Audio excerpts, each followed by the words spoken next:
సెకండ్‌లో అయిపోయే కర్రీ ఏదైనా ఉందంటే అది ఎగ్ కర్రీయే.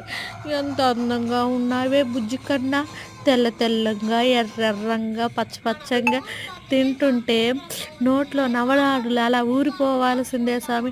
4 గుడ్డులైతే 4 గుడ్డులేసుకున్నాను. తెల్లటి రైసు వేడి వేడిగా పొగలు కమ్ముతూ ఉంటే దాన్నెత్తి అలా కర్రీ ఏసి ఇలా కోడిగుడ్డుని చుంచుతుంటే ఎలా ఉందో చూడండి. మస్తుంది కదా! అబ్బా!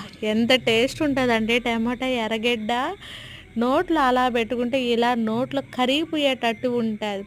బ్యాచిలర్సే కాదు, 10 నిమిషాల టైంలో చేసుకునే కర్రీ ఏదన్నా ఉందంటే టమోటా ఎర్రగడ్డే కదా!